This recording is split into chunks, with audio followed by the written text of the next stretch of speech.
Bloomberg Audio Studios. Podcasts, radio, news. This is Bloomberg Businessweek with Carol Massar and Tim Stenovec on Bloomberg Radio. Okay, so the thoughtful things take me a long time to do. I wanted to see if I could save a little time using ChatGPT. You realize right away that you can't just ask it to write a nice birthday message. You got to ask the question the right way. You got to add detail that will personalize it for you, like how long you've known the person, as well as a collection of memories you've shared together, what you did at their wedding. Still, no matter how much I tinkered with it, I got nothing that I wanted to use. And it made me think of our interview that we're doing today, because it's not just that we have to learn how to live and work with this technology. We've got to learn how to coexist with this technology. We're not just going to be asking super smart chatbots and humanoid robots to do stuff for us. Damn. And that's exactly the point of the next. I was kind of hoping. Yeah, I know. You know what it turns out? It's easier to write a message from the heart than from the cloud. Okay? All right. So this is very nicely done. Thank you. All right. Anyway, basically how we're going to live with AI. This is the focus of a new book from Ethan Mollick, professor of management at Wharton. The new book is called Co-Intelligence, Living and Working with AI. Professor Mollick joining us from Philadelphia. Welcome to Bloomberg Businessweek. Get to it.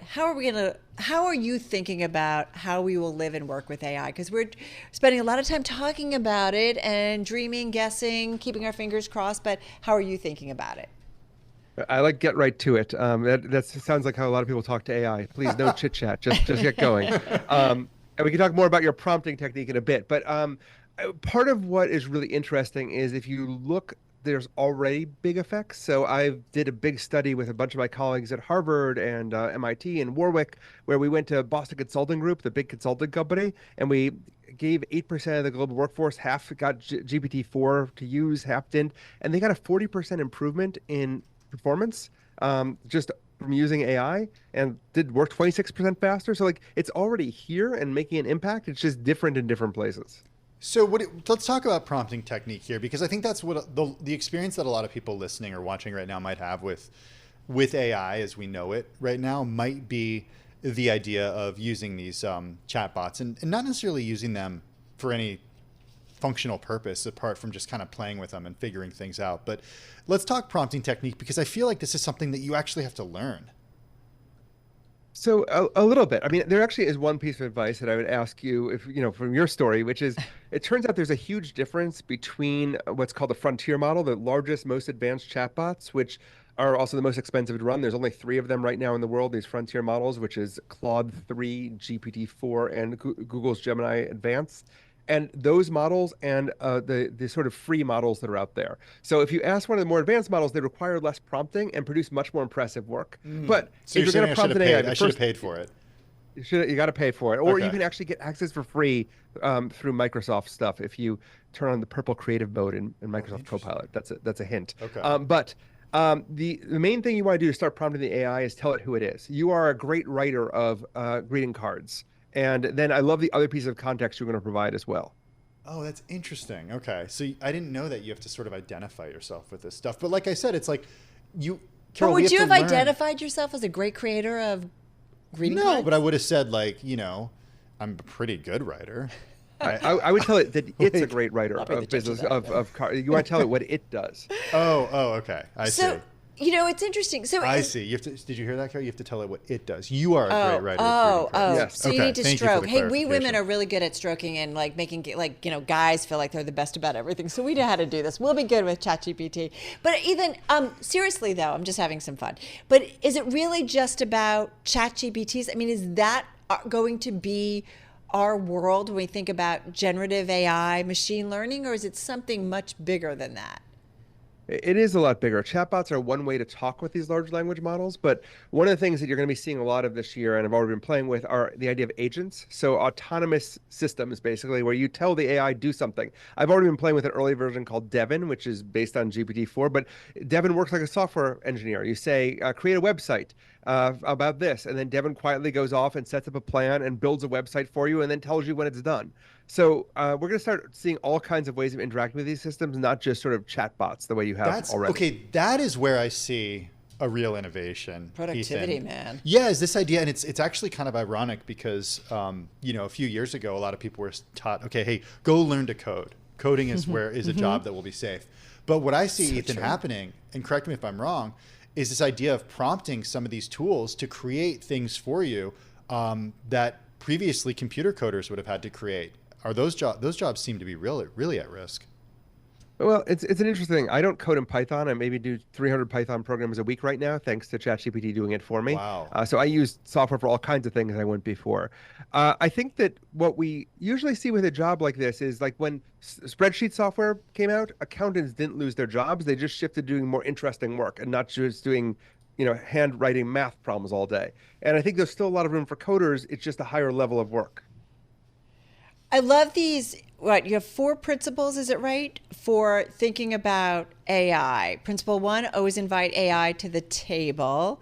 Walk us through the rest of them. I'm trying to go through it here. Sure. Yeah. So the first one is always invite AI to the table. Nobody knows how AI is going to be useful for your job as, say, a Bloomberg radio host, because no one's ever figured it out before. If you use it for everything that you ethically and legally can, you're going to find out what it's good or bad at. And you might be surprised by what it's good or bad at. The second principle is be the human in the loop. As AI does more and more stuff for us, we want to figure out what we do uniquely that's human, because whatever you're good at, you're almost certainly better than AI. You want to double down on those things. The third thing is, just like we talked about, treat the AI like a person and tell it what kind of person it is, and you get most of the way there to early prompting. And the fourth and sort of most ominous or interesting is, this is the worst AI you're ever going to use. So it's just going to get better, you mean? Yes, the stuff that's coming is going to make this stuff look much less interesting. Can you describe, like, what's the world? Like, give me, I don't know, is it 2 years, 3 years, 4 years? Like, what is our world like where AI, generative AI, machine learning, chatbots, I guess, if you will, is such a big part of our world? Like, I get up in the morning and I do what? I mean, I'm already talking to Google Home. I'm already talking to different things. Like, how is it? How does it change our world? Yeah, it's a good question. A lot of that depends on how fast and how long this technology develops, and nobody knows the answer, right? Keep in mind that OpenAI is explicitly trying to build an artificial general intelligence, a machine smarter than a human, in the next few years. So let's assume that doesn't happen, right? Then I think, we are going to see a bunch of stuff already baked into our current versions of AI. So I think people are already forming relationships with AI chatbots. They're going to view them as friends or people they talk to. I think your Siri and your Google Home are going to become much smarter and know what you actually want to accomplish during the day and just do the work for you. I think we're going to be working as co-intelligences with AI that'll help us generate ideas and help us do the boring parts of work. So I think, there's going to be positives and negatives of this vision. How do we make it so, I'm not just talking about Carol and me, but how do we prepare ourselves? How do we prepare our kids for this world? Smart. So I think that the main thing to do is to use this. I think a lot of people are waiting for instructions, and those aren't kind of forthcoming. Like, nobody has answers for you. I talk to all the AI labs all the time. Like, that's good or bad. Kids, we don't want our kids going, hey, write me, write my essay. Paper, Right, exactly. So school is an interesting one, right? Like, we didn't, I'm a professor, I'm a teacher, and we didn't expect all of essays to be destroyed. We'll figure it out in schools. Like, you're just going to be doing a lot more in school writing than you did before. Your kids can use this as a valuable companion to help them structure an argument, to have a discussion, to explain things. I know as a parent of kids, frequently I have there's that math problem you have to help with. I don't remember how that math works, so I'll ask the AI to explain to me how to do it. So I've become much better at explaining if you stuff. can't remember and you have a PhD. Listen, we've already been sending our kids to Khan Academy or other things. So this is just another step. I do need to ask you, though, how does it affect the financial community? Because every conference and event that's coming up, pick your industry, they are looking at how AI is going to impact them. How does it impact the financial community and investing? Weirdly, finance and overall was the most impacted already by the previous forms of AI. So previous forms of AI were about how do we train a model on lots of data so it can predict the future, right, and make predictions. And we have algorithmic trading now. When you go to a trading desk, it's no longer being in Wall Street where people screaming at each other. It's a couple of computers. So that industry has already been disrupted. Large language models work more like people than they do like software. So it's sort of like you add people to a team. So in finance, it's about things like, what if we have 1 million people doing sentiment analysis? What would you do with 1 million PhDs is the question I ask finance companies, because that's what the AI can do for you. Hey, 30 seconds. Does anything about this technology scare you? I think, yes, the perfect deep fakes are already here. I think that we should, that you shouldn't trust anything you see or hear again. This could be entirely AI generated of me. It isn't, and you wouldn't know. All right, going to leave it there. So appreciated. Ethan Mollick there, his new book, Co-Intelligence, Living and Working with AI. This is Bloomberg Businessweek. Insight from the reporters and editors who bring you America's most trusted business magazine, plus global business, finance, and tech news as it happens. Bloomberg Businessweek with Carol Massar and Tim Stenovec on Bloomberg Radio. It is Bloomberg Businessweek. That's Carol Massar. I'm Tim Stenovec. Carol, we talked about this a few months ago, worth revisiting. A recent TIAA Institute survey said that about 21% of Americans aged 22 to 34 said retirement is out of reach or not even part of their plan. Kind of not hard to see why. Good entry-level jobs are getting harder to come by. Student loan debt burdens are daunting. The cost of living is high. Yeah, but what we say in surveys doesn't always reflect what we do. So for a check of what we're doing when it comes to retiring and planning for our kids' college educations, we've got a great guest. Let's bring back David Musto. He's president and CEO at the financial services company Ascensus, which handles retirement services as well as college savings plans. And it says it's the largest record-keeping services partner and third-party administrator in the company. So they see a lot. They have over $742 billion in assets under administration. And he joins us here in our Bloomberg Interactive Broker studio. You do have a great vantage point. Great to see you. How are you? Great to see you again. Well, fantastic. And how are things going?